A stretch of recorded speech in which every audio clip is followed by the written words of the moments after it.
Thank you. We did actually have a full view of it before. Anyway, that's all we got. Prem, no, I haven't seen him. He was here on Friday. Should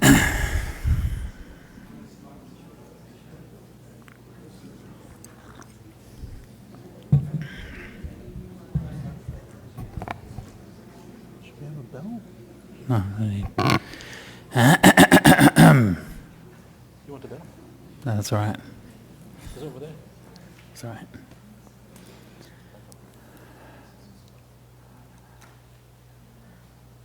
Okay, so welcome everyone, and we're back for another Kamma and Rebirth in early Buddhism course, and this is our third workshop. And so far we've looked at, done a bit of an introduction. We did our first workshop was on myth busting, looking at all of the, or at least some of the different ways that the teaching on Kamma and Rebirth is taught and sometimes mistaught and misunderstood and so on. And I think that was a very useful way of starting. And I was actually just kind of reminded of that the other day. On Friday I met my friend Miri, who I don't see, anyway she can't see here, but she teaches East and West philosophy at UWA, and at the moment they're teaching Kamma there, and she said they were using a sort of an essay that had been published in a philosophical journal about Kamma. And so they were kind of discussing it, and it was kind of repeating, it was basically giving all these reasons why the teaching of Kamma is wrong. And the reason why was because, of course, they was relying on all of these kind of myths about what Kamma actually was, and what, you know, teaching it in a way that the Buddha didn't teach, and then saying, therefore it's wrong. And so this kind of problem, this is when you get kind of, serious people who are, trying to look at it carefully, and they come to these conclusions. And this is one of the reasons why we have to use this kind of critical approach to be able to distinguish what it is that the Buddha taught from, all of the different kind of things that people say about Kamma. So the second workshop we looked a bit about the historical background, the Brahmanical background, the Jaina background, how the Buddha was responding and so on. And so to try to put a bit of a cultural context to it. And so for this week we're going to be looking more, focusing on the basic teachings found in the Suttas. So for this week we're going to be, the reading list for this week was by far the longest of all the reading lists. And I hope you had a chance to look at that and to read through those suttas. If you didn't so far, then, well, that's your bad karma. What can I say? We will we will only get the chance to look at a small fraction of those readings for today's course. So Ajahn Brahmali and I have sort of chosen a few representative passages. I taught this same workshop last week in Sydney at the Buddhist Library, and I did the same thing. I chose a few different passages to read out and to discuss. So we can't go through everything. So for this week, our purpose for this week is to really sort of get a good grounding and a good basis on what are the fundamental teachings of Kamma and Rebirth. For the next one, we're going to be looking at the evidence, for and against the idea of Kamma and Rebirth. And the fifth one will be more like the philosophical implications, looking at some of the questions of relationships with the deeper aspects of the Buddha's teachings. And then finally, the last one is for reflection. So when everyone's kind of settled down, we will begin this session with discussing. So for this one, we're not actually using a slideshow because we're really just sort of plunging straight into the suttas and looking at the suttas. And we've chosen a number of texts which we think, it's difficult to choose because there's so many different texts in the suttas dealing with Kamma and with rebirth, but we've chosen a number which we think sort of express some of those core ideas in a very central way. Okay, so I'll hand over to Ajahn Brahmali for the first passage. Okay, very good. Sorry to interrupt, Venerable. So just to mention, I should have just mentioned before as a kind of plug, as we've been obviously hosting all of these suttas on Sutta Central, and the forum for the discussion of the course at discourse.suttacentral.net has been going very well. And we have a nice discussion happening there. So if you haven't had the chance to join the forum, please do so and join the discussion and give you a chance to ask questions and see what other people are talking about and so on.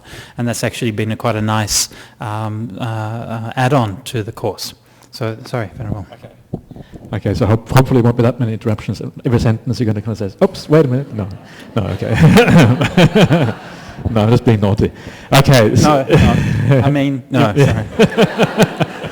There you are. Okay. Okay, so let's get started. So this is the first sutta that we have chosen. This is from the Anguttara Nikaya. It is quite possible, quite likely that you haven't seen the sutta before. It's not the kind of sutta we normally do at the sutta class.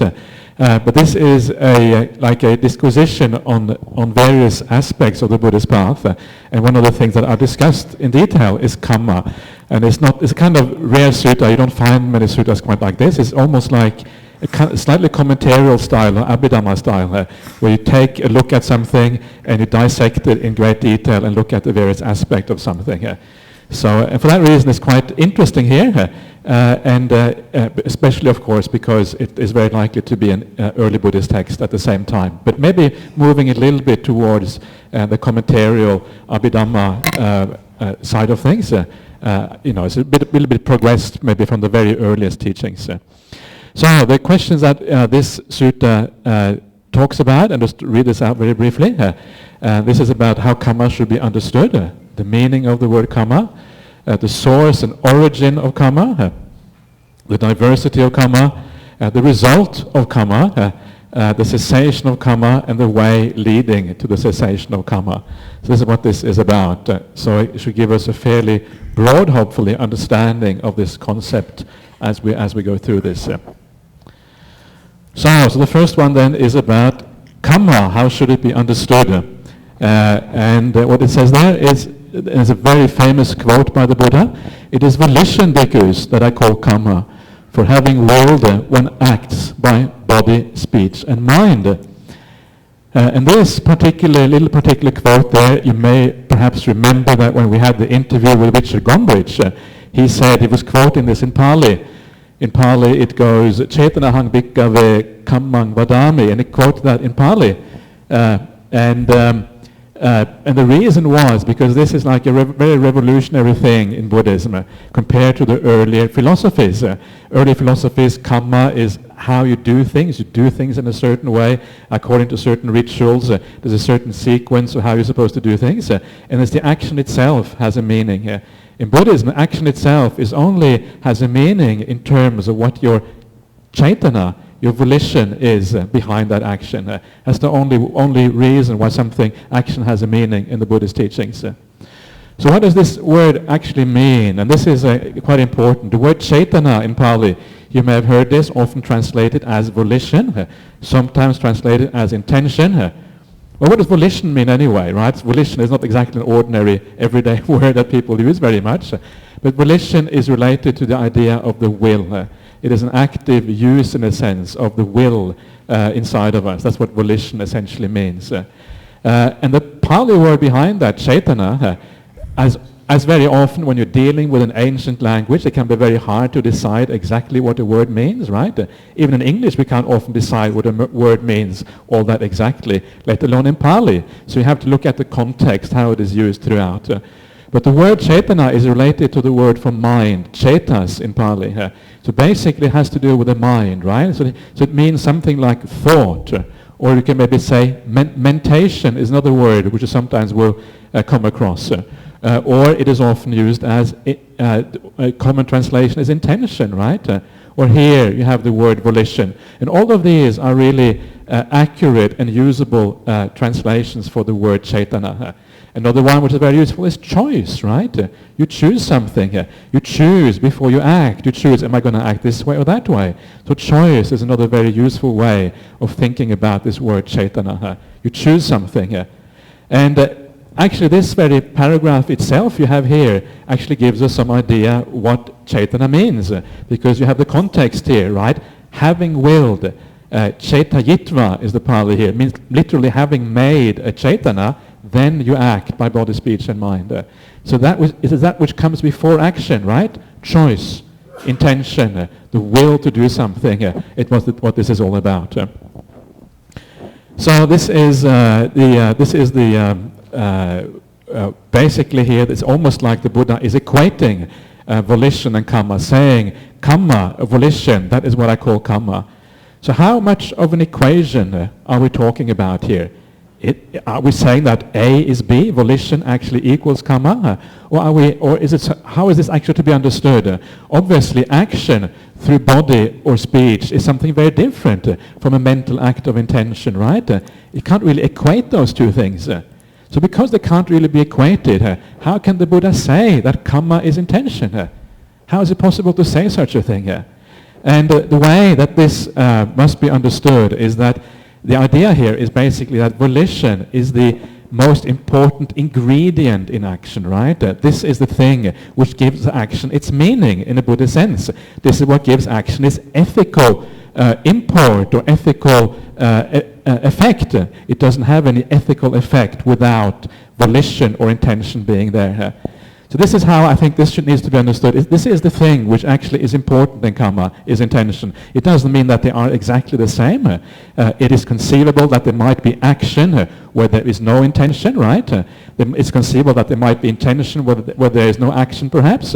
Not exactly equal, but it is the thing which makes Kamma important and actually makes Kamma action have a significance in our life. And this is what is meant here.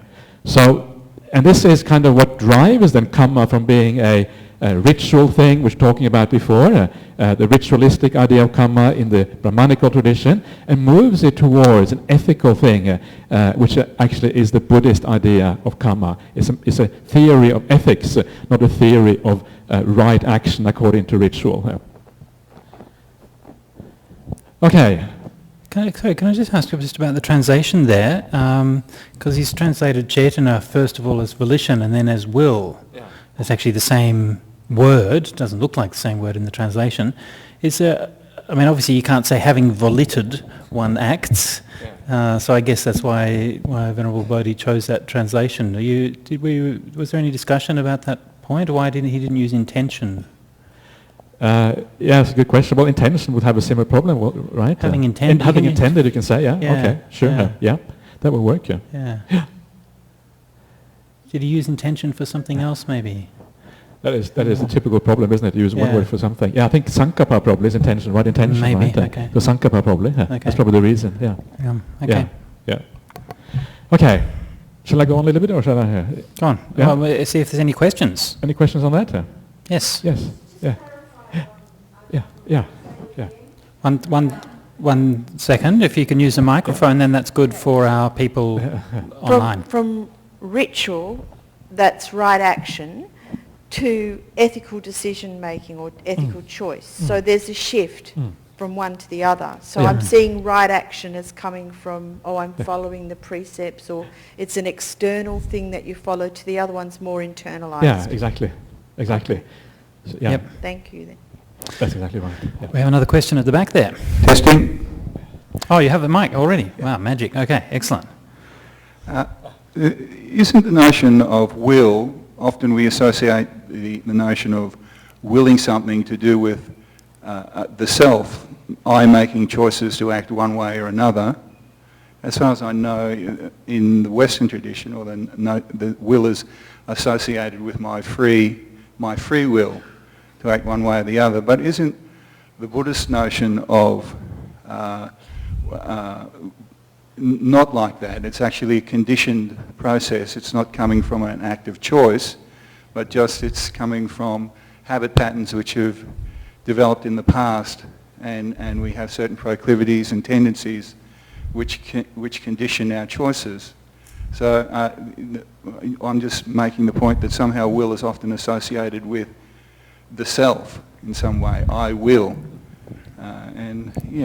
Yeah, I would agree with that. I think that the idea of free will, as often expressed in Western philosophy, is actually just a metaphysical idea, because we never, and I agree quite rightly, it's associated with this kind of with the metaphysical idea of a self or a soul.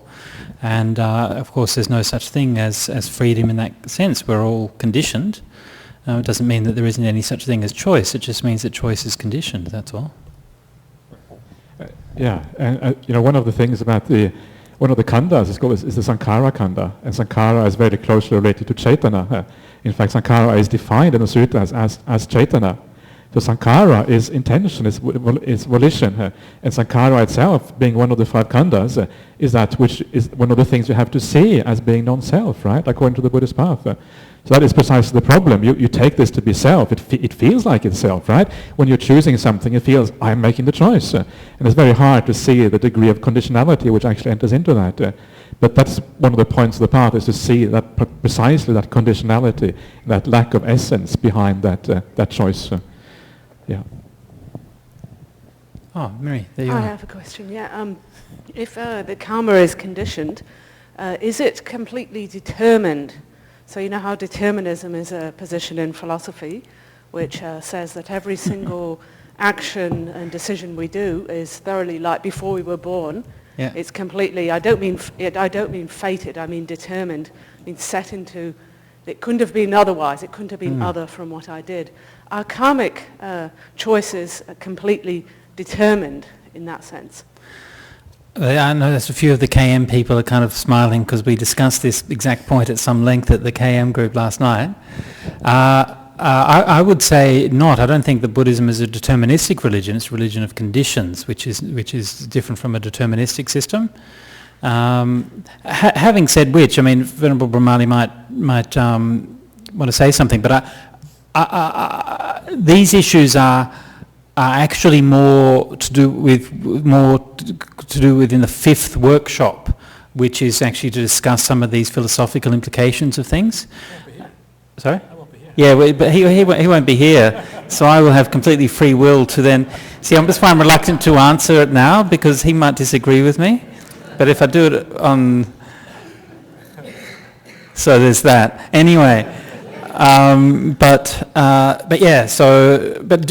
just a very brief answer. Yes, I think these are two kind of extreme poles. I think free will and determinism are both extremes, and I think that they're just not applicable within the Buddhist sphere.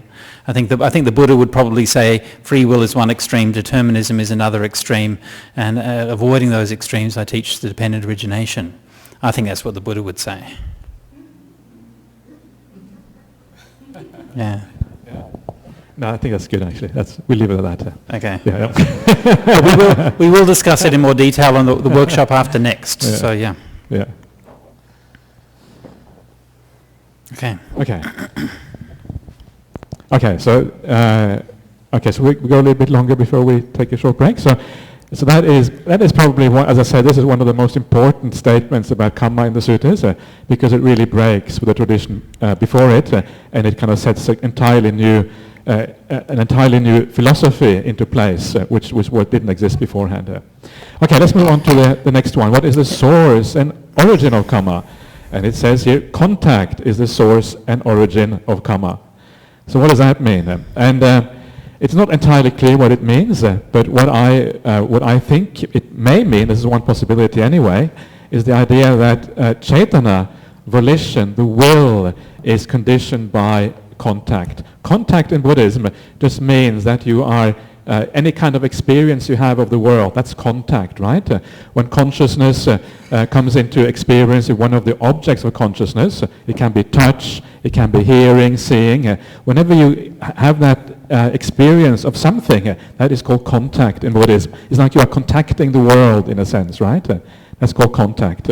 So that contact is the origin of intention or chaitana, and this is something you see, I think, elsewhere in the suttas, that the will is actually derived or originates because of that contact. When you contact the world, you have an experience, right? Either it's bad, it's pleasant or unpleasant or whatever it is, and as a consequence of that, you then will something. You want more of it, you want less of it, and you intend according to that contact. This is my understanding of what this means. Now, it could be argued that this is very philosophical, right? It's not very practical. You can't just suddenly stop contacting things, right? As long as you're awake, or even while you are asleep, we're contacting things all the time. So it doesn't seem like it seems more philosophical than a pragmatical and practical teaching. And the usual way that the suttas talk about the origin of Kamma, it talks about the mula, or the hetu. Hetu in Pali means the cause, and we'll see that afterwards. And usually the cause in the suttas of Kamma are the quality of mind that you have when you intend something. So if you intend something with a defiled mind, that's called bad Kamma, right? If you intend something with a pure mind, that's called good Kamma. And that is a much more pragmatic way of looking at the teachings, because defilements or purity of the mind is something we can do something about, right? We can purify ourselves. We can choose to move in the direction of purity and away from defilements. But we can't really choose much regarding contact. And this is kind of one of the contrasts between this sutta and the sutta which comes after it, that this is much more philosophical, and this is one of the reasons why I feel that here we are kind of moving a little bit in the kind of Abhidhamma direction. Abhidhamma is really philosophy. It's about how the world is constructed according to Buddhism, right? The various types of mind states and matter and how they interact with each other. Abhidhamma is philosophy. So for me, this is a bit more Abhidhammic, whereas the next sutta is more in tune with what I would consider early Buddhism. Very practical, right? Giving you teachings that you can do something about, not just saying things because they might be true in an ultimate sense. Maybe they are true in an ultimate sense, but perhaps it isn't that interesting for us because it's not really pragmatic enough. Anyway, so that is how I would understand that one. So maybe before we take questions, shall we? Does anybody want to ask any questions about that? Yes, Gabriel? Thank you. My question is about the mind in jhana. Is it in contact with anything? Yes. Yes. So the question is mind in jhana in contact with anything? Yes, definitely so. Because you still have, as long as you have some kind of experience, there is contact, right? Contact you are experiencing. Remember, contact is not just about the external senses. Contact is also about the internal sense of mind itself.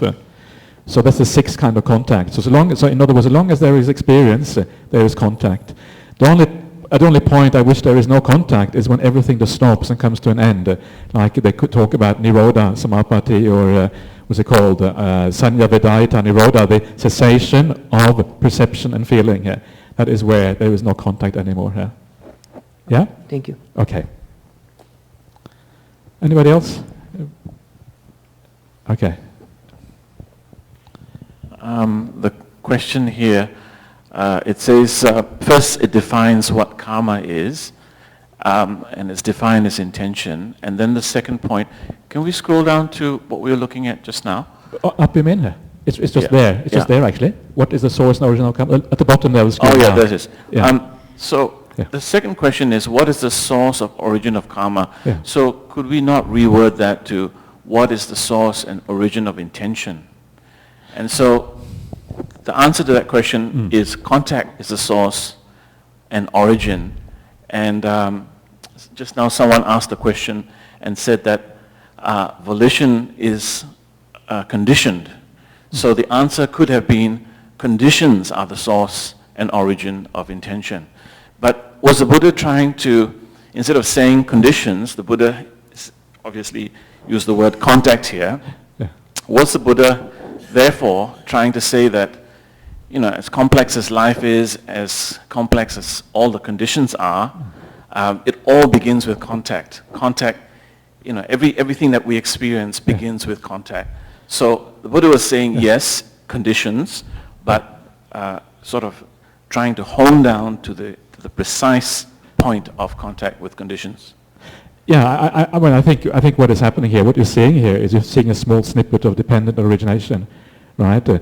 As the cause, you have contact. As a consequence of contact, you have feeling here. As a consequence of feeling, you have tanha, craving, and that's where intention and kamma starts to come into the picture here. So it comes into dependent origination very quickly there. So this is really relating to that. And I think there is an important point there, and the point is that you can only really make an end of kamma by ending contact, right? That's how it ends. So from that point, from a very high point of view, there is obviously a definite purpose to this, and I think that's right. But again, I think for the vast majority of us, that is true in a very at a very high level. But for the vast majority of people, it's actually more interesting to understand the Kamma, the original Kamma, in terms of the motivations that lie behind Kamma, because that is something we can do something about. This is like somewhere, way into the future, perhaps, for most of us, whereas other things are much more direct and immediate. Yeah. Okay. So, yes, let's do some meditation. Yeah, good. Yeah. Okay. Yeah. We'll do 5 minutes meditation.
Okay, so let's move on with the sutta.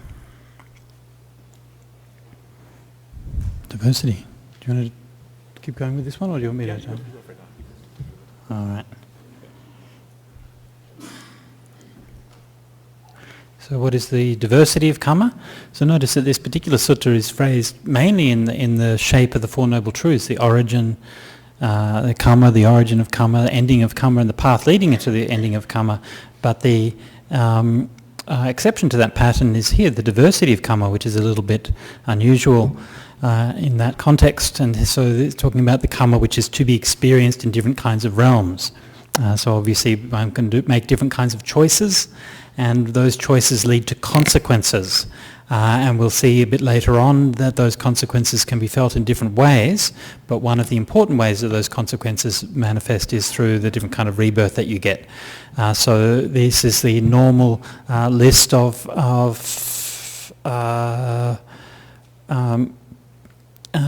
different realms of rebirth that we find in early Buddhism, the hell realms, the animal realms, the Peta realms, translated as afflicted spirits, human realm, and the Deva realm.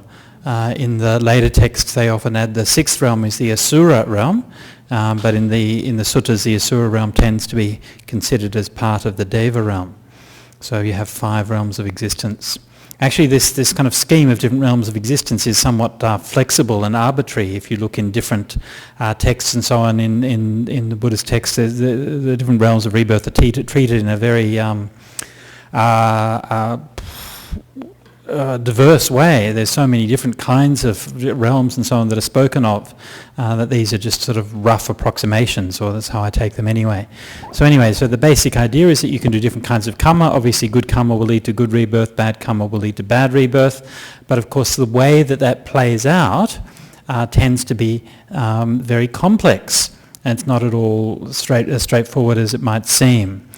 So just to sort of briefly elaborate on each of these realms. So the first one we have here is hell, which is pretty bad. You don't want to go there. And hell, of course, is not eternal, but it lasts for a long time. And don't do that. Then there is Kamma to be experienced in the animal realm. So this is, animal realm, of course, is very diverse.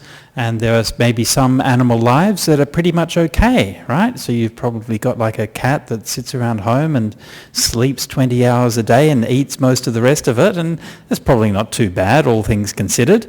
But then there are a lot of lives in the animal realm that are pretty, not all that much fun. So the animal realm is considered to be not as bad as hell, but still, one of the big problems with the animal realm, of course, is because animals are very remarkable, but they don't have the same level of intelligence and choice that we have. And so this is really the main problem there. Then the realm of the afflicted spirits, so this is the pretas, more commonly called the hungry ghost realm. And then the human realm and the Deva realm, which is all the various different kinds of higher beings. So you can do Kamma to be reborn in any of those places, and all of those Kammas are impermanent, they're all conditioned, and so your rebirth in those places is also conditioned. It will last for a period of time and then it'll end. Yeah. Okay. One of the things which is fascinating about the sutta, I think, is that we're actually talking about different types of Kamma leading to different types of realms. So we have 5 different realms, and the Buddha is saying that there's 5 different types of Kamma leading to those 5 different realms. Which is fascinating, because normally we think about Kamma as either black or white, right? Either good or bad. But here the Buddha is saying, well, actually, these are different types of Kamma which lead to different types of realms. In other words, there is a certain mind state which tends to take you to the animal realm. There's another type of mind state that tends to take you to the Deva realm, or the realm of the heavenly beings or whatever. There's another mind state which takes you to the human realm.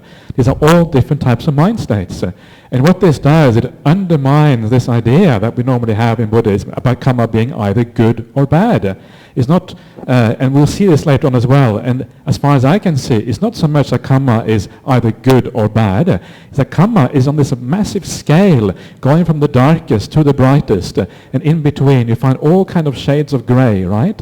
And all those different shades of grey, they are what lead to then rebirth in these different places. And you can see that right here. So the Buddha understands, what he understands is what kind of mind state leads to an animal realm, for example. This is one of the things that I find is fascinating with this one.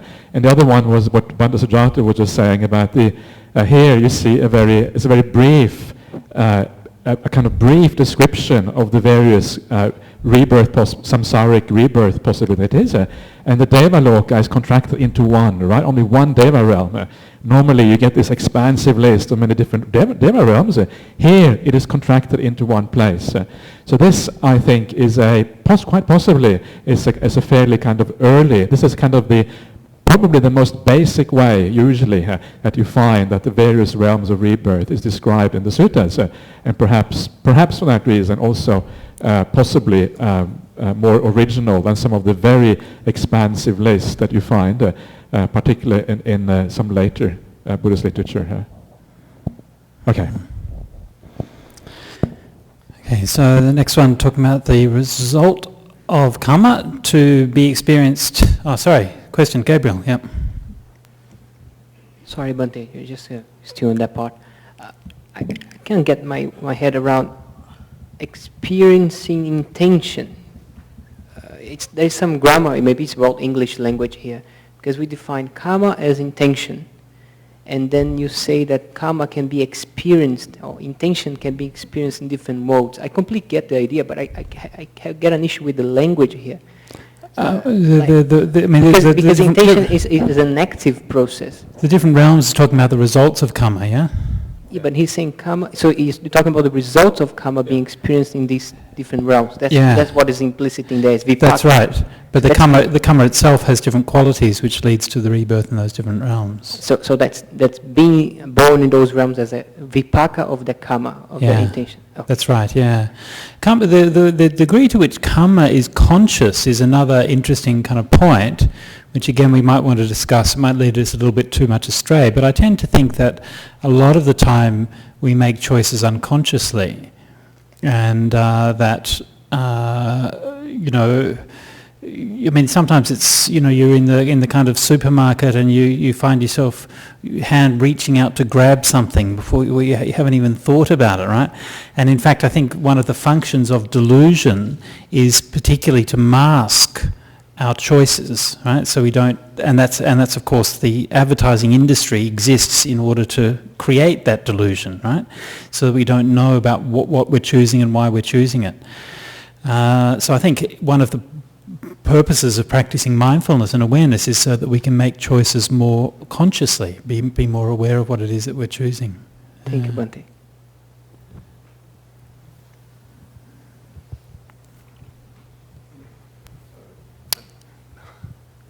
I would just like to, it's just to talk about the human being and the animal. And you said the human being probably is what you say is a better place to be.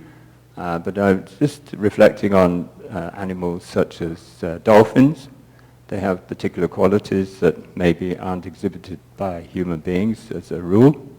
And I just wondered where that action might be seen as much higher action than a lot of human activity in the way that they stories of them saving people underwater and things like that.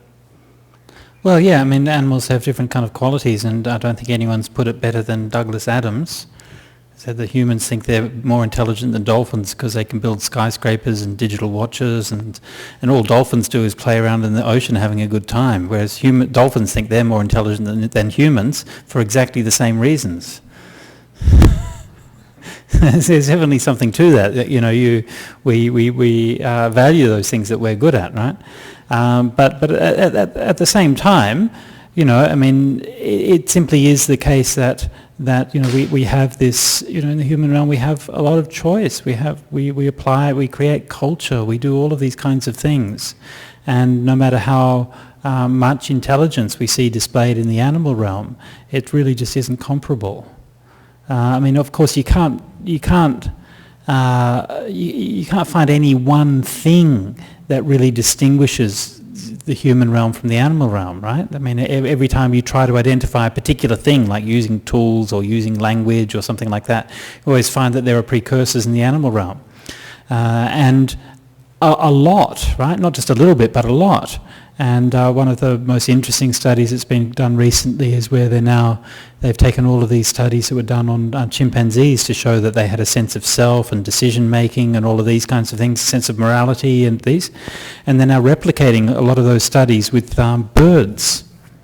Right, so they're showing that crows and ravens and things actually have those same capacities of having a sense of self, decision-making, tool using, and so on.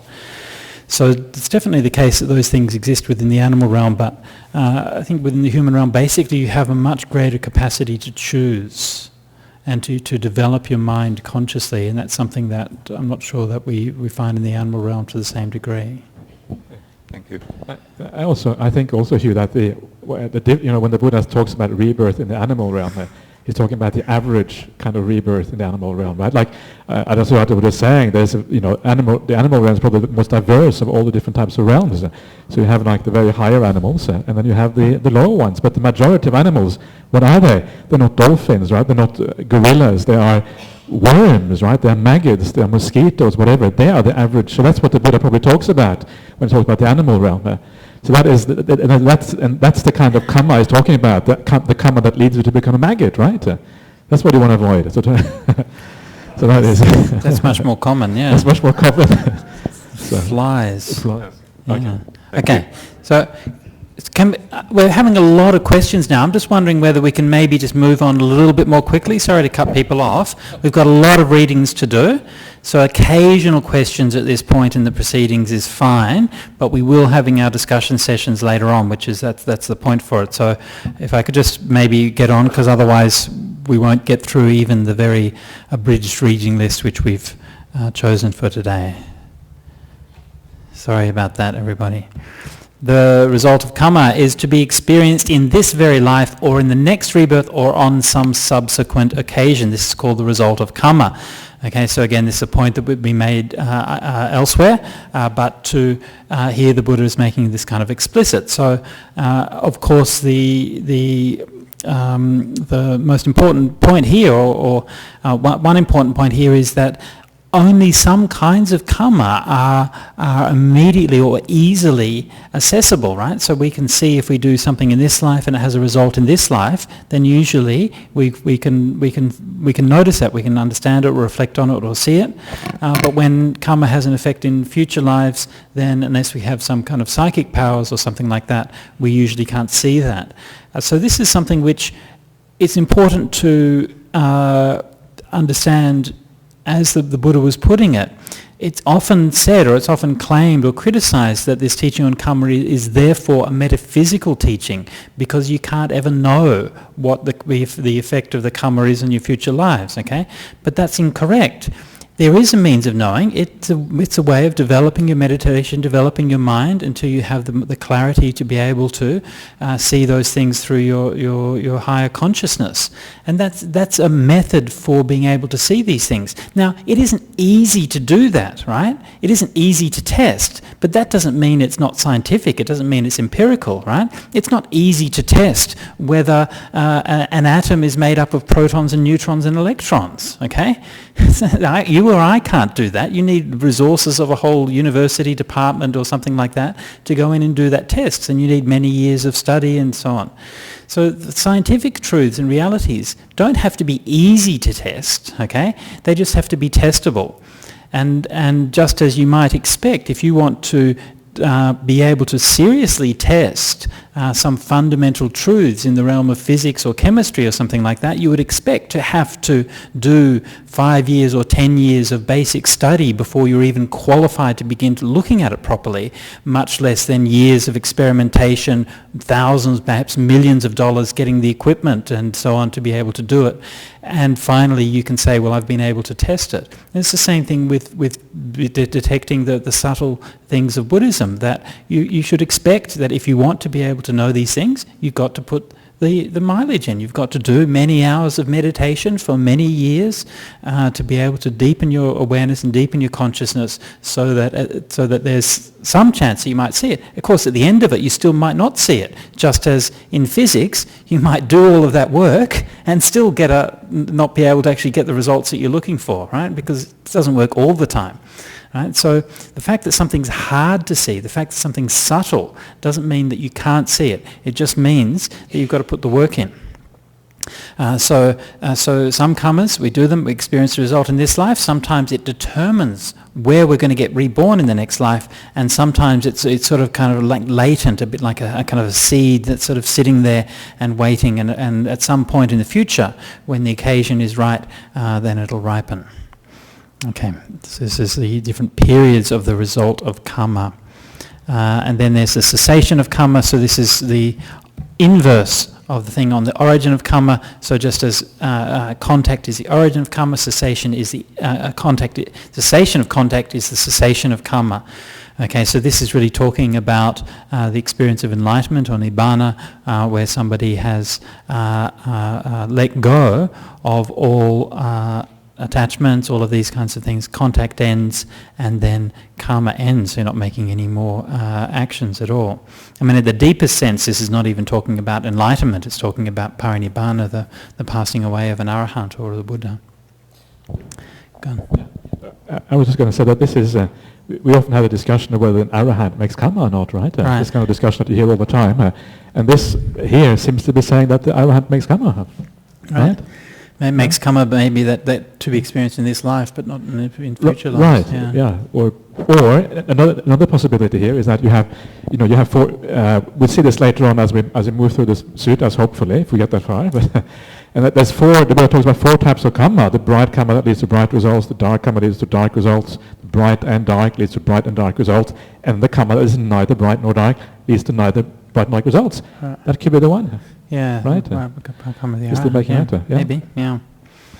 So certainly not. They don't make karma in terms of what's producing rebirth, but I mean, it makes sense in it, because if someone was an arahant, they still make choices. They still live their life in a certain way, and they still have the results of that. Like one monk or nun might get enlightened, become an arahant, and then they make a choice to just live in a cave in the forest, and they just do that, and they have the result of that life. Somebody else might decide to do a lot of teaching and so on, and then they have a result of that. But I think all of these karmas have one thing in common, and that is that they precisely are neither dark nor bright, because that is the karma which leads to the end of all karma, and that's the intention all the time, is not to be reborn. So all of those karmas would probably come under that. Right. Yeah. And that was that choice that the Buddha made after his enlightenment. Okay, and then just before we take any more questions, I'll just sort of round off the sutta, and then the Noble Eightfold Path is the way leading to the cessation of karma, right? So normally, of course, we think of the Noble Eightfold Path leading to the ending of suffering. Here, leading to the ending of karma: right view, right intention, right speech, right action, right livelihood, right effort, right mindfulness, and right samadhi. So these are the way that we live in order to lead to the ending of karma. Okay, so just one point about this one, which I also find is quite interesting from a how to read the suttas and understand the suttas, is that, of course, the Noble Eightfold Path, it leads to awakening, right? It leads to arahantship, the ending of all the defilements, which happens in this life, whereas the cessation of karma happens when the arahant dies, ending of contact. So it's important to understand that sometimes it is not the not the immediate goal that is being referred to, but like a subsequent goal that is implied by this particular path. So, and this can often be the case in the suttas. You see that something leads to something else. It's not the immediate goal of the destruction of all the defilements and arahantship, but actually the subsequent goal, which happens when the arahant passes away. And this is something you can see across the suttas, that often the goal that is referred to is not the immediate one, but a subsequent one, which happens further down the line. Okay. Yeah. Yep. Okay, so any questions? Ananda had his hand up earlier, yeah. Actually, thank you. Not the question that I was going to ask earlier, but this is about the karma created by arahants. Would it be the Bhante that there is no upadana, the holding on to these actions that arahants, so that is the cessation of the craving, there is no upadana, still doing the action, the volition, all that is there, but there is no, therefore there is no result to ripen. Would that be correct? Sure, yeah. Remember that one of the things about the second noble truth is that the second noble truth is about, say that suffering is about rebirth, right? So it is the cause, craving is the cause for rebirth, and rebirth is therefore the problem. That is what is the problem of dukkha. So, and for rebirth, it is craving which is the cause that leads to rebirth. So if you take away those cravings that lead to rebirth, there's still room there for other types of craving, or other types of desire of a lesser kind, which the arahant may still have. And they can create a different type of kamma, a kamma which is not related to rebirth, but maybe related to other aspects of life. Like I was saying before, the idea of the kamma which is neither dark nor bright, and leads to neither dark nor bright results. And that is specifically defined in the suttas as the kamma which where the intention is to not make any kamma, right? It's a kamma where you don't want to make any kamma. So it is a kamma basically of intending no rebirth and no future consequences. Yeah. And the one I was going to earlier ask, or perhaps the comment to that distinction between animals' roam and the human roam, is that only the humans have the capacity and the availability to listen to Dhamma. Animals may listen to music and play to the music or that kind of thing, but only in the human roams or the Deva roams, I think. So that is the distinction, I suppose. Yeah. Just wait till we get the...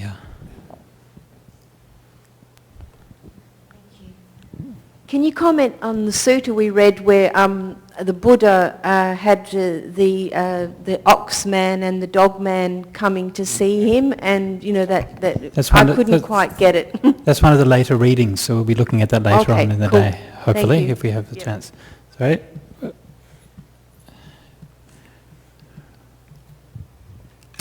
Could I ask what your opinions are of karma in relation to, say, patterns of behaviour and patterns of beliefs? Would that fit in there at all? Yeah, it's a good question, because sometimes when we talk about karma as being choice or something like that, it sounds like it's very distinct, like, one particular event, I do this and then I get that result. Whereas in fact life actually, as you suggest, is lived very often according to patterns, right? It's things you do every day. And there's distinctions made elsewhere where it talks about the difference between karma which is done every day and karma which is done maybe, from time to time we might have an opportunity to do something, a big karma, right? So like one time I rescued a drowning girl many years ago, and we were on the foreshore, and there was this little girl who jumped in the river, and then she was, so I jumped in and saved her life. So it sounds much more dramatic than it was. It was only about 1 metre deep in water, so it wasn't any big deal, right? But that opportunity to make that really good karma only happens very occasionally, right? But every day we get to make, we do things, each of which is very small, right? Like maybe saying hello in a kind way to people, or expressing gratitude, or offering to make somebody a cup of coffee or something like that, So these kind of just small acts of kindness, or the inverse that we might do every day, and those patterns sort of build up and become very powerful karma. So yeah, I agree that the notion of patterns is very important with the karma. And of course often it's those patterns which is hardest to change. Yeah, the big things, you can understand that they might go either way, but those small ones we do every day, they get very ingrained. Yeah. I think that is one of the problems of habits and patterns, is that it almost forces us into making certain types of karma. And that is the scary things about those things, right? You repeat the same thing again and again. That person says that thing and you get upset, right? This is the way it's been for years, and it will continue like that. And probably what is really frightening is that we probably take these things with us from a past life. These are habits we created in the past. We don't even know it. We were programmed somewhere way out in the past. We can't even see it. And we're continuing to run that program in the present life. And when you start to understand that, you get this sense of, wow, this is actually quite frightening, and I've got to do something about this. So when you think about these things in the right way, it actually gives rise to that energy. I want to change my habits. I want to move in a different direction, because this is actually quite scary to be programmed in this way. Yeah. Alan. The framework of the Four Noble Truths is very common in all the sutta, in many suttas. I found in this sutta that it doesn't work very well because the concept of cessation of kamma is, because when we talk about cessation of craving, it's something that we want to achieve. So when we read here cessation of kamma, we say, oh, is it something that we need to work on? And so do I need to work on a cessation of contact? Because I'm always looking at the practical aspect of the teaching. Sure, yeah. I mean, I agree, and I think that relates to that point that Venerable made earlier, that this is more of a philosophical or theoretical teaching that we used to find. So I think there's something to that. I mean, on a sort of short-term basis, then you want to stop making bad karma and make good karma. Yeah, so you don't want to worry about it too much. But making an end of karma is that happens through making good karma, right? So we make good karma and then gradually we learn to let go of it. Yeah. Yep. I had a hand up before as well, yeah. I'm interested about, it seems like pretty straightforward in terms of the karma and then the different realms one may be reborn. And if one tries to follow the Eight Noble Path and produces good karma in this life, but when it comes to the moment of death, how much one is in control or not in control of one's mind state. So let's say one has accumulated a lot of good karma, but at the moment of death one might be unconscious, or some other karma might ripen at the time, or some akusala karma is coming up. How does that relate then to the next life? The good karma accumulated in the moment of death. Yeah, well, this is one of the things we'll see that is actually mentioned once or twice in some of the later readings. But on the whole, in the early Buddhist texts, it doesn't emphasize the moment of death very much at all. And certainly it's not the case that you can sort of have one bad thought at the time that you die and that's going to determine your rebirth after a long lifetime of doing good things, right? So you don't have to be afraid of it. In fact, there's specifically a sutta that says exactly that, the Buddha talking to Mahanama, who says that, even though he's practiced, for many years, sometimes he trips over and he's afraid he'll lose his mindfulness. And he thinks if he dies then, he might go to a bad destiny. And the Buddha says, Ma bhayi Mahanama, Ma bhayi Mahanama. Do not fear Mahanama, do not fear Mahanama. It is impossible, it cannot happen that somebody who's lived such a good life for so many years will go to a bad destiny. So the death proximate karma, insofar as it's relevant, is really only relevant in the case of somebody who does something that's ethically powerful at the time of death or near the time of death. And most people don't, right? Most people are lying in hospital zonked out and not really doing much at all, okay? And we will see one example of that later on. Yeah. Okay. Microphone. Thank you. Could I ask about MN 135? Because it upset me terribly. And I found it, an eye for an eye, a tooth for a tooth. The Buddha is talking to a young fellow, and he's saying, if you murder, you'll have a short life. And it's almost like a shopping list. That equals that. And I found it really upsetting, because where's the compassion, And you're judging, you're making judgments. And I don't know what anyone else thinks about that, but could you comment on that? No. Did anyone else find it awful? Okay. It seems like, as you said, it seems a bit like a shopping list, and I think that is certainly the wrong way to kind of relate to karma. I want to live long, so I'm going to be nice to people, but only because I want to live long, not because I really want to be nice to people or whatever. And I think that is, these teachings may be authentic, but I think it's a kind of teaching which I think that is not, if you are really serious about the spiritual path, you don't think about karma in that way at all. You think about karma and the results of karma in terms of something which propels you on the spiritual path, which makes you feel good in this life. And because it makes you feel good, and we'll see this later on, this is one of the definitions of karma that ripens in this life. It makes you feel good. Because of that, it becomes a cause and a condition for meditation to work, right? And it all works together in that way. But this might just be an explanation for how things actually work out. It may be the case that if you are murderous and kill people, then perhaps you will have a short life in the future. There's not a lack of compassion. It just shows cause and effect relationship. You still have compassion for the person, because if they're killing in the first place, they are deluded, right? You have to have compassion for a deluded person. They're hurting themselves. How can you not have compassion for somebody who's hurting themselves without understanding it? So I don't think it undermines compassion. It is just basically setting up, well, this is the causal relationship that happens. But again, yeah, as a practical thing, I think it's more important to focus on karma as something which just gives you happiness here and now, and perhaps leads to a good future destination as well. Yeah. Kamma is no more judgmental than the law of gravity is.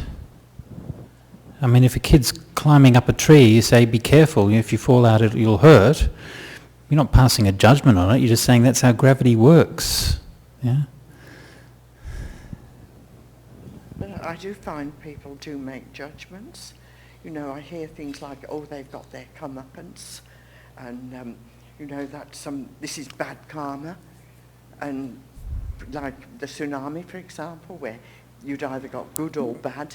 Sure, but we already died, and it makes it into a god almost. Karma's a god, or it's predetermined in some way. And sure. I just find that. Well, we already talked about that in some detail in the first workshop, right? And specifically, that's why we put all those things in the first workshop, was to show that those things aren't how the Buddha talked about it. That's right. I do hear it all the time. You know, people really make those sort of judgments. And not to feel sorry for people because they deserve it. Yeah. And I find that is everything against what's in my heart. You don't make that judgment. You just feel sorry, you know. Surely that's the right way to be. Sure. Okay. Maybe we do another few minutes meditation before moving on.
Okay, so let's move on to the next sutta.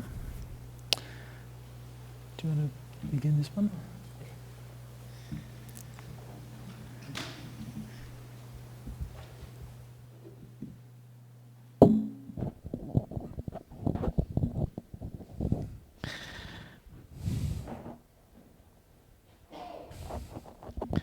Okay, so this is from the Anguttara Nikaya. This is one of the very kind of basic suttas about Kamma and about intention and all these things. And for that reason, I think it's quite important. So let's see what it has to say. So because there are these three causes for the origination of Kamma. Basically, there are these three causes for Kamma. That's basically what it says. What three? Greed is a cause of Kamma, hatred is a cause of Kamma, and delusion is a cause of Kamma. So we have just been told before that intention is Kamma, right? And now we're told that these things are a cause for Kamma. So the question then is, how does all this relate together? How do we relate these kind of causes and intention and Kamma and all these things? How does it all come together? Now one way of understanding this is to understand that these things, which are here called causes, the Pali word is hetu. Hetu means quite literally cause. That these are equivalent to what in English we would call the motivation. What motivates us, what drives us towards doing something, right? And of course you can see why greed is a motive, right? You feel greedy. That impels you to act. It forces you to act. You feel greedy. You want that piece of cake or whatever, right? So you put your hand out, or you put the money on the table or whatever it is to buy that cake or whatever it is. So greed, very obviously, is a motivating factor. It's what impels you, what causes you to act. So this is what we're talking about here. These are the motivations that lie behind Kamma. What kind of, it is almost a very primary thing, the first thing that happens. And once the motive is there, once you feel greed, once you feel anger, once you feel deluded or whatever, that then gives rise to the intention, right? So you feel greedy, you see the nice piece of cake, you feel greedy, and then the intention arises, I want to eat that piece of cake. So that's the intention. And then from that intention comes the action. You actually act accordingly. Now this is it's almost like a sequence, but in reality motivation and intention are very closely linked and they tend to go together. So you can say in one way that the motivation is what colors the intention. Motivation is what gives the intention its ethical value. The ethical value comes through the motivation, and then intention is then what makes that into an ethical or non-ethical action according to what the motivation is. So for this reason, this is very important. This is actually what is the driving force behind this, what decides whether something is a good, bad act, a neutral act, a fairly good act, a fairly bad act, etc., etc. So let's have a quick look at some of these three ways. The first one, it says here, any Kamma, bhikkhus, fashioned through greed, born of greed, caused by greed, originated by greed, ripens wherever the individual is reborn. Wherever that Kamma ripens, it is there that one experiences its result, either in this very life or in the next rebirth or on some subsequent occasion. So you can see here that Kamma is fashioned through greed. In other words, it is greed which is the driving force that motivates you, right? You have the standard kind of sutta way here of a string of synonyms, fashioned by greed, born of greed, caused by greed, originated by greed. I don't think we need to read too much into that. It just means the different ways of saying the same thing here. And once you have that greed in place, then that Kamma will ripen where that individual is reborn. Which is interesting, because in the next sentence it says that its result is either in this life or the next life or the subsequent life. And here it says wherever the individual is reborn, right? So is that a contradiction or not? I think perhaps, this is just speculation really, but I think the meaning here could also be an error in transmission of the sutta. There could be many, many reasons why there is an apparent contradiction here. But probably the main meaning is that Kamma, the main experience of the result of Kamma is upon rebirth. right? Because that is when your consciousness kind of shifts its station, the station of consciousness. You go to a different level, and that is where the possibility of experiencing the consequences of your past action is much, much greater than it is in this life. In this life, you are stuck as a human. You can only experience so much suffering and pain according to human existence. But once you get reborn, that's when really things start to happen in terms of experiencing suffering and happiness. So I think this might be the reason why this is there. I'm not entirely sure. But then the next one says that wherever that karma ripens, once you get that can be either in this life or on the rebirth or on some subsequent occasion. The same thing we saw before. The idea is that karma is not just about rebirth, but it's also about things, karma ripening in this very life, right? And we have to be careful with this. When we say karma ripening in this very life, what does that mean? And I remember there was, sometimes people have this very simplistic idea what this means. And I think there was one person, he was a monk before, and he thought, well, I've been a monk now, I have accumulated so much good karma, done all these good things, kept all these precepts, been kind to people for all these years. Now that I have disrobed, I will go out and I will invest on the stock market. And when I invest in the stock market, I'm bound to do really well because of all this karma in the past, right? And that is kind of... I'm not sure if that is the best way of thinking about the ripening of karma, because there's a sense of greed there, and that sense of greed will, in any case, tend to dilute that karma. So this is not really the right way of thinking about it. And we'll look at this thing afterwards, but the main way that karma ripens in this life is basically just how you feel about yourself, right? That is essentially the main way. And if you act through non-greed, you will notice that. This is what Suttas was saying before. This is directly experienceable in this life. You can see how the right action actually lead to a positive experience right here and right now. But the main thing about this sutta again is this idea of you're motivated. Motivation is what gives the ethical value to the intention. Then you intend, and then you act as a consequence. So then we have the same thing for the other defilements. Any karma fashioned through hatred, right? Born of hatred, caused by hatred, originated by hatred, ripens whenever the individual is reborn. Whatever that karma ripens, it is there that one experiences its result, either in this very life or in the next rebirth or on some subsequent occasion. Any action fashioned through delusion, moha, born of delusion, caused by delusion, originated by delusion, ripens wherever the individual is reborn. Wherever that karma ripens, it is there that one experiences its result, either in this life or in the next rebirth or on some subsequent occasion. And then we have a very nice simile that the Buddha gives for how the ripening of karma works. Let's have a look at that.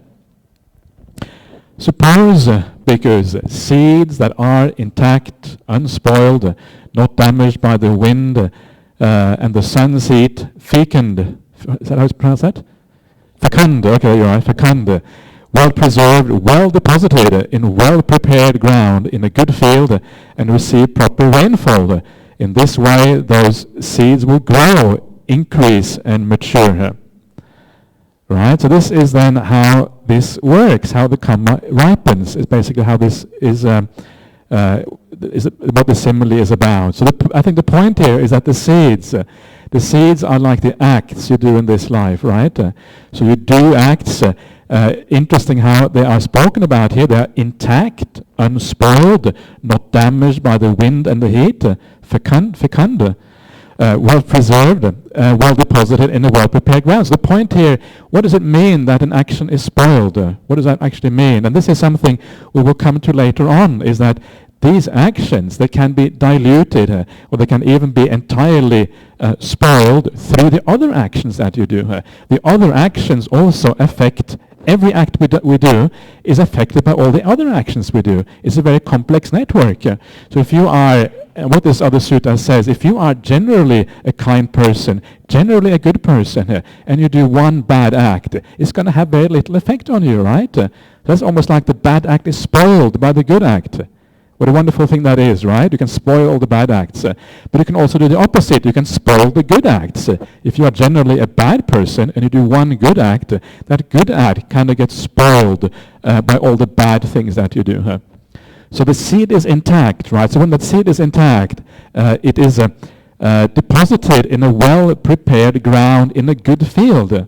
Now the usual field in Buddhism is usually your accumulated kamma in this life and previous lives. That is called the field. There's a well-known sutta in the Anguttara Nikaya called the Bhava Sutta. Bhava literally means existence. And it says that kamma is the field. And the reason for that is because in that sutta, the seed is actually consciousness. So the idea is, if you make a lot of kamma, right? Kamma means essentially that your mind attains a certain level, which is a consequence of all the kamma that you make. And that consciousness, because it has a certain quality to it, it will attain that level precisely because of the qualities you have cultivated during life. So if you're a very happy person, you will go to an equivalent kind of level of consciousness, right? If you're a generally miserable person, you will tend to go to a similar kind of level of consciousness. It is very similar to this life. We tend to hang around people which are similar to us in many ways. And I think this is what is meant here. The field is the general kamma that we bring with us. And when we then get reborn in that field, then the individual acts of kamma will then either ripen, either as a group or individually, perhaps in many different ways, as we get reborn in that particular field. I'm just trying to kind of make out what the simile is saying. It's not entirely clear by using other suttas to kind of to bring it out. And one of the interesting things here, of course, is that in this way, those seeds, they come to growth, they increase, and they mature. They mature in that field, right? And this is the idea in Buddhism, that when you do something good, the consequences are often very, very powerful. You do one good thing, and it goes with you afterwards, often life after life, for a very long time. So it has a kind of multiplication effect, which is truly massive. So the seeds fall into this ground, and then they grow and mature, and then they ripen, and you feel the consequences for a long, long time of the good acts. Just like you might in meditation, you do something good and you feel very good about it afterwards, and that becomes the cause for your meditation to become very profound as well. Anyway, that's how that seems to me, that particular simile.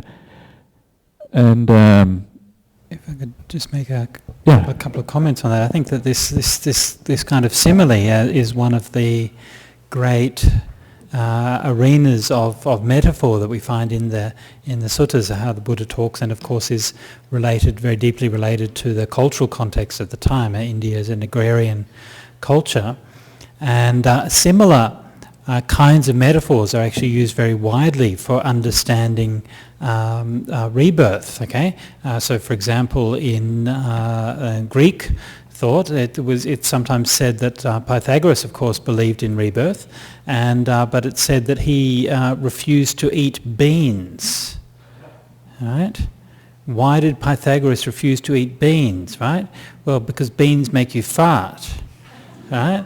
And that's the souls of the beings who were born in that field. So the beings fall down from the sky and they get reborn in the beans, and then when you eat them, and okay, that's not exactly a Buddhist idea, but you can still see that idea of rebirth and so on associated with growing of the crops and things is very widespread. Yeah?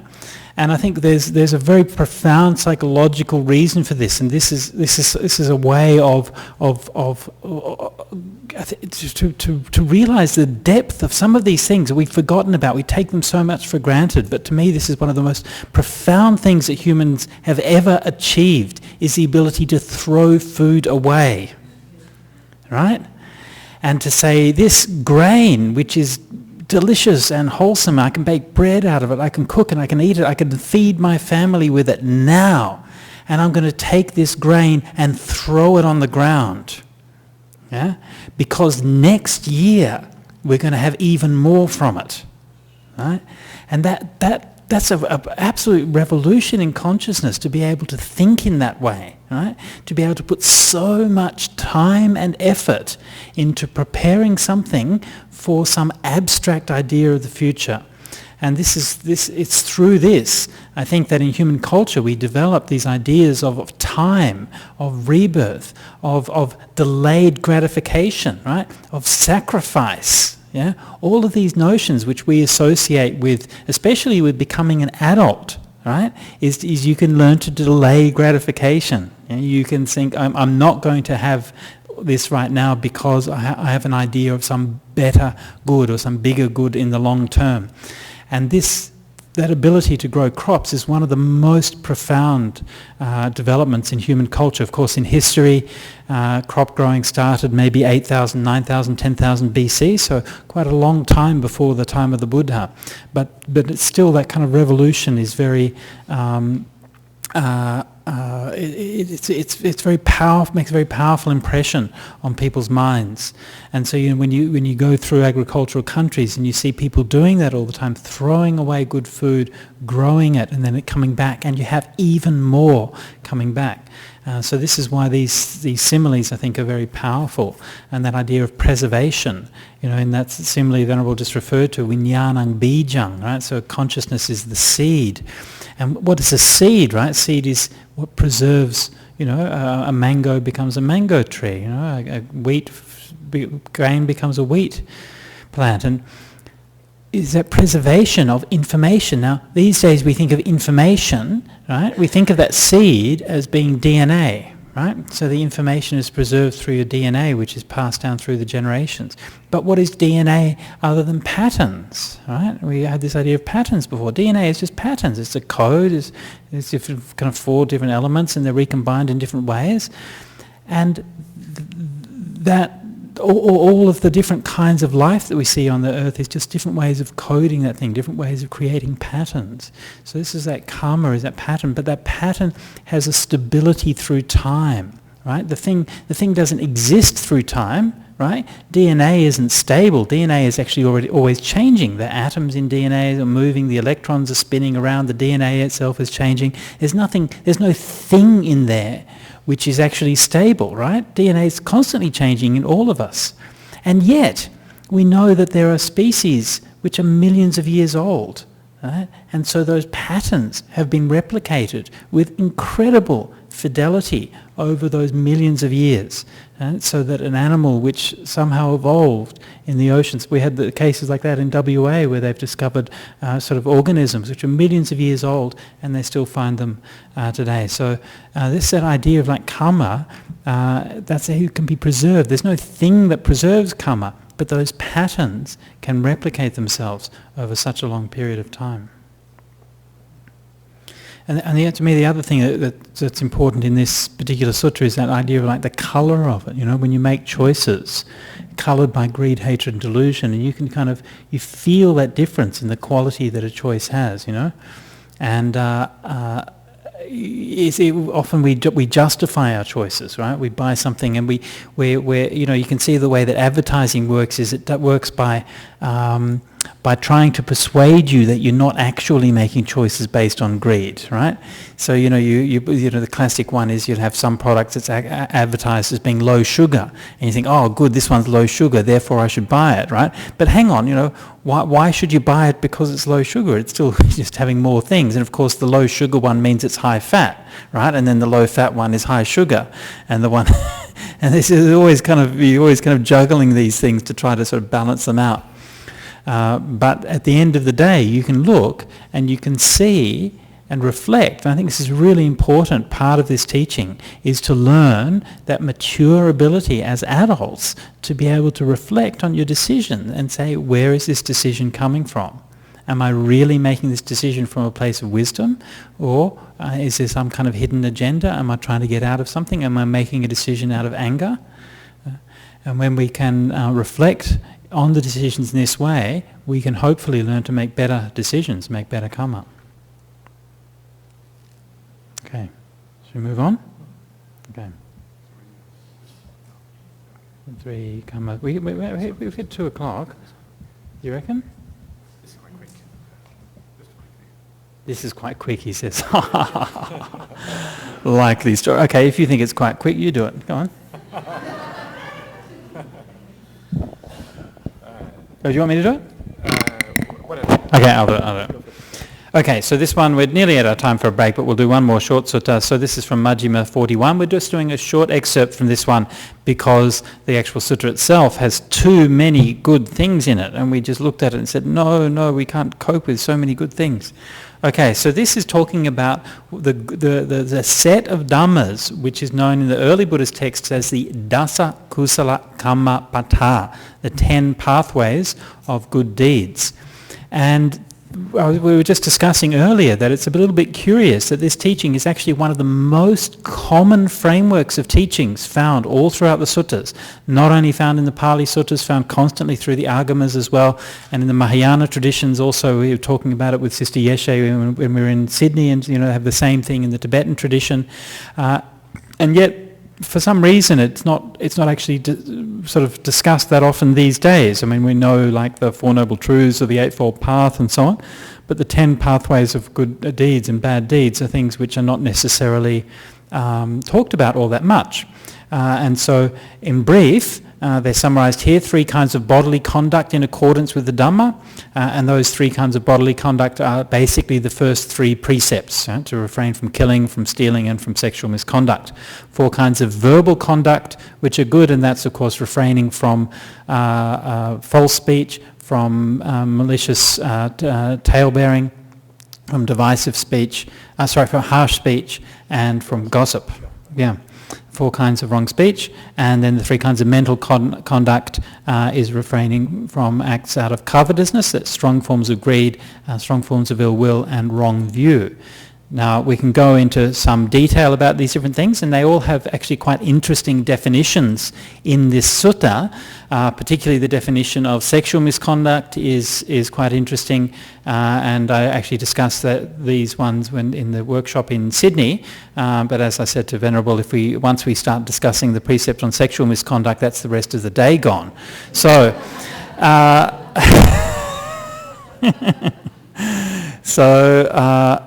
I mean, that's something that we can talk about later, but just for the initial summary, we're just looking at just the first one, and so this is the discussion of what we normally see as the first precept, to refrain from killing living beings.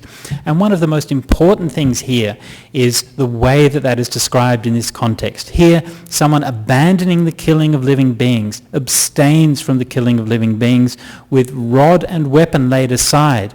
Gentle and kindly, he abides compassionate to all living beings. Now, this goes well beyond the normal precept, which just says don't kill, right? And this is actually a calling out. It's an encouragement to live a life that's full of compassion, to live a life that aspires to a greater gentleness and kindness that you live all the time. And one of the things which I personally find a little bit annoying, or I shouldn't say that really, but a little bit annoying in the Thich Nhat Hanh tradition of Buddhism, that they've developed this new set of precepts, and what their new set of precepts do is they give a positive spin on the precepts, and that's great. It's fantastic that they've done that. But unfortunately, people see that as being some kind of new innovation. Actually, it's not a new innovation at all. As we're seeing, that's precisely what's taught most of the time in the suttas. Actually, the short form of the precepts that we use today, to refrain from killing living beings, to refrain from stealing and so on, this is found much less often than this particular passage that we're looking at now. This is the main way that these things are presented. So to say that we should be looking at precepts as more than just not killing, but as developing compassion and loving kindness, this isn't a new innovation. It's not a Mahayana teaching or anything like that. It's something which is absolutely fundamental and central to the early Buddhist texts, and taught here in this very important context of the 10 pathways of wholesome action. And just as we have like a positive spin on this particular precept, we also find many of the other precepts also have a positive definition in this particular context, right? So especially the ones on speech, that right speech is speaking at the right time. It's not merely refraining from speaking, right, or refraining from false speech, but it's speaking what is true, what is real, what is connected with the Dhamma, connected with the Vinaya, what is leading to the goal, what is harmonious, reconciling those who are divided, what is pleasing to the ear, going to the heart. So these, many descriptions of how we should be using our speech in a positive and constructive way, and not just thinking that we can not speak and then somehow we're keeping our precept. In fact, even in the Vinaya, the monastic code, there are cases where to not speak can actually be wrong speech. Right? And we actually recite this in the beginning of our Patimokkha, that if you have an offence, for example, that you should confess it. And if you don't confess it, that's false speech. You're lying. Right? So to be silent, in some cases, can actually be wrong speech.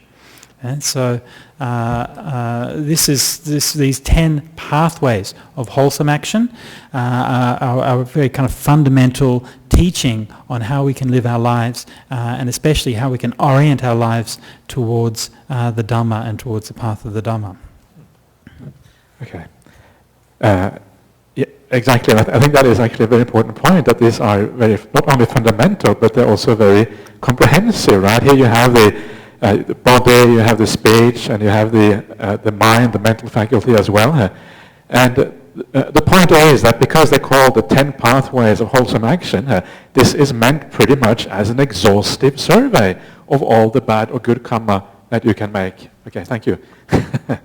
So, and this is why, this is actually, if you want to understand ethics in Buddhism, if you want to understand karma in its full context, this is one of the most important teachings that you find throughout the suttas for understanding Buddhist ethics.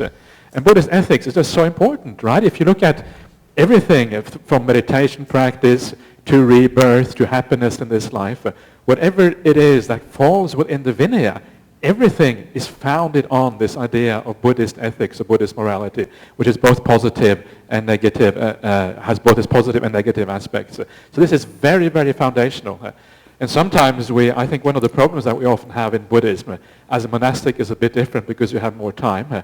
But in particular, if you haven't got that much time, what do we choose to study? What are the really important suttas? And I think for me, this is probably one of the most important type of structures, if you like, one of the most important sets of teachings that you find in this particular framework, the 10 kusala kammapada, the 10 wholesome pathways of action. That is the first thing. I think this is a very fundamental and very important teaching. And the other thing which I think is important here is that often we talk about refraining from doing what is bad. But actually doing what is good, it doesn't just, as Siddhartha was just saying, it doesn't just mean refraining from the bad. Sometimes you refrain from the bad because there's no occasion to do anything bad, right? You just go along in life and there's nobody particular you want to kill, and there's no, you don't really you don't really steal because it kind of been taught by your family, but it's not a very fixed idea in your mind. So the idea here is that it is intention which is good karma. So you make a very clear intention that I am going to follow these precepts. And that is what the good karma is all about. It's not about just not doing it because it just doesn't happen in your life. It's about having a very clear intention and actually then, I'm not going to do this. And that is where the good karma really is found, in that intention not to do these things, or the intention to do what is good. Okay. Okay, good. So we can maybe have a break now and have a cup of tea or something, and we'll come back at, I think, probably 2:30 for the next session. So I'll see you back here at 2:30.